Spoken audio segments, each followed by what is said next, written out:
Buenas tardes, quiero empezar agradeciendo a Beatriz Solís por esta invitación a participar en esta mesa para comentar justamente el estudio sobre los derechos de las audiencias en el proceso electoral 2020-2021 que realizaron las maestras Laura Martínez Águila y María de las Mercedes Olivares, así como la licenciada Hilda Saraí Gómez González, y me parece un documento de la mayor pertinencia y relevancia, porque si algo necesitamos es un contexto de exigencia desde la academia hacia la política, hacia los partidos políticos, y justamente esta es la contribución del estudio que hoy vamos a comentar. La investigación que realizaron las académicas da cuenta de que la nota dominante de los spots, de los anuncios de los partidos políticos en el proceso electoral que se llevó a cabo este año fue la polarización y la superficialidad de sus mensajes. Creo que en buena medida se trata de la constatación de lo que vemos y escuchamos prácticamente todos los días, todas las horas, cuando nos acercamos a los actores políticos. A partir de este estudio, creo confirmar una hipótesis que me parece de lo más preocupante, que es la enorme distancia que hay entre la gravedad de los problemas que vive nuestro país, que sufre nuestra sociedad, y la superficialidad del discurso, del contenido de los partidos políticos. Quizá nunca había sido tan amplia la distancia entre la profundidad de los problemas y la superficialidad de los actores.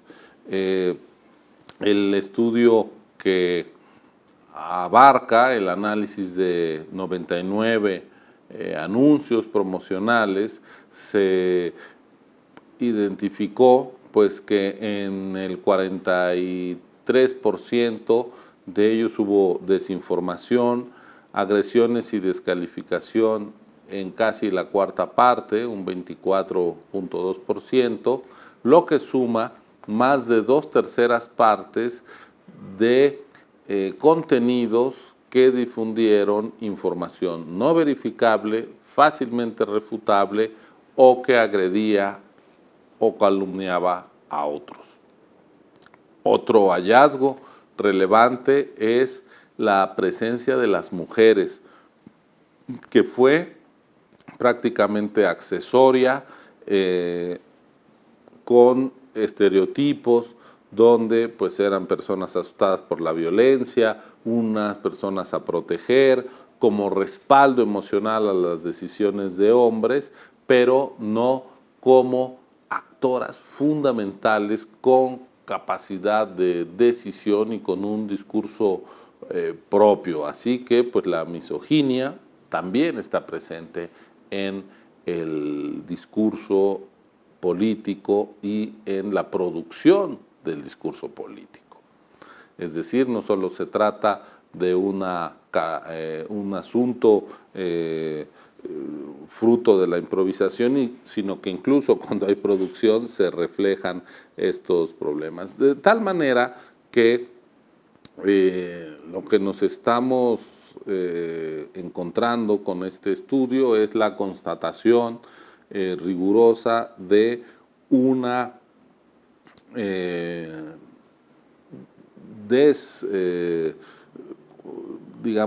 desvinculación de los partidos hacia los problemas reales de la sociedad.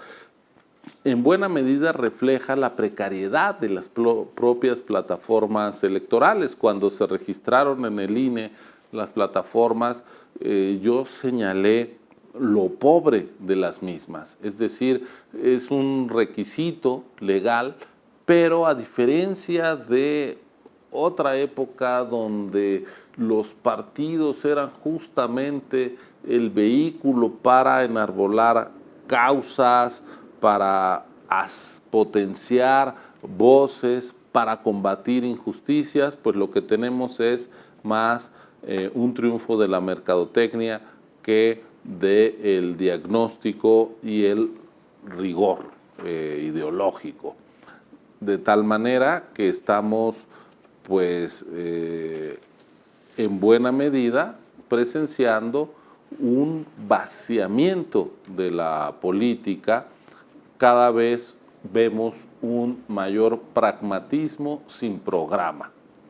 Y esto, hay que decirlo, no solo tiene que ver con los partidos de la coalición gobernante, sino con los partidos opositores también. Estamos ante la constatación de un enorme pragmatismo muy alejado de los problemas relevantes.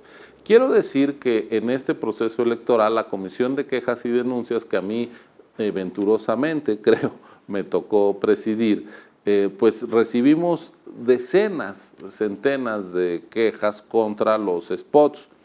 Nosotros concedimos 23 medidas cautelares para retirar spots, ya sea por actos anticipados de campaña, por uso indebido de la pauta, por aparición de menores de edad y por calumnia. En total fueron retirados 58 versiones de spots.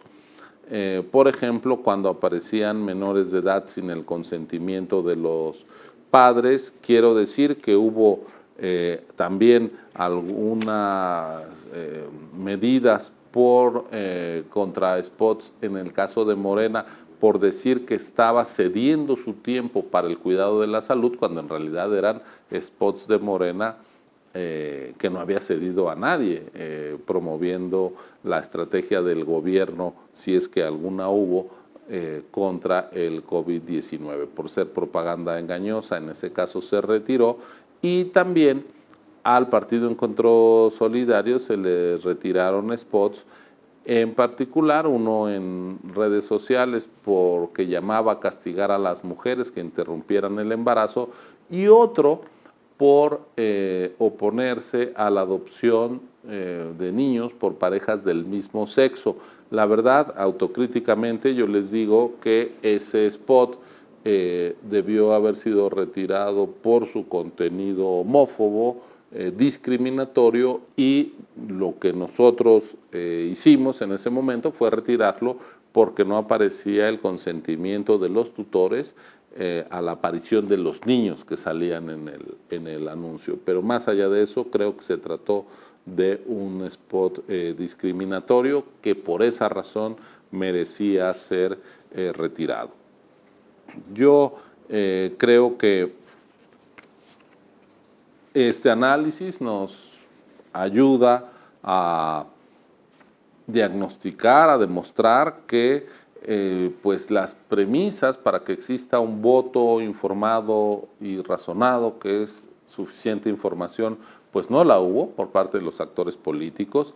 En buena hora que tienen acceso a la radio y la televisión sin tener que pagar. Yo creo que eso es algo de nuestro modelo electoral que hay que reivindicar, pero sin duda, como lo han señalado distintos estudiosos de la comunicación, cito en concreto al doctor Raúl Trejo de Labre en su libro Simpatía por el Rating, que publicó hace ya varios años, pues sería deseable cambiar este modelo de despotización por espacios en la radio y la televisión más amplios que fomentaran el debate, la reflexión y no tanto la mercadotecnia. A mí me parece que el INE no debe volverse un censor, ejercer la censura previa, y tampoco las televisoras deberían de tener alguna incidencia en los contenidos de los partidos, de los anuncios de los partidos políticos. Me parece que la mejor ruta para crear un contexto de exigencia es justamente potenciar estos ejercicios como los que ahora nos ofrece la Asociación de Derechos de las Audiencias, y termino con una propuesta y con una invitación, que es que este estudio pueda ser presentado en el INE, ante los partidos políticos, en el Comité de Radio y Televisión, que se le circule. Yo lo procuraré, me pondré en contacto con los organizadores de este evento y con las investigadoras para que haya una sesión de ese comité donde se presente este estudio y los partidos escuchen a la academia, porque pues no vale un monólogo en este tema. La situación política del país cruza momentos delicados y cerrarse al diálogo pues es una actitud poco democrática. Así que enhorabuena por este estudio y muchas gracias por su atención y gracias por haberme invitado a comentarlo con ustedes. Muy buenas tardes.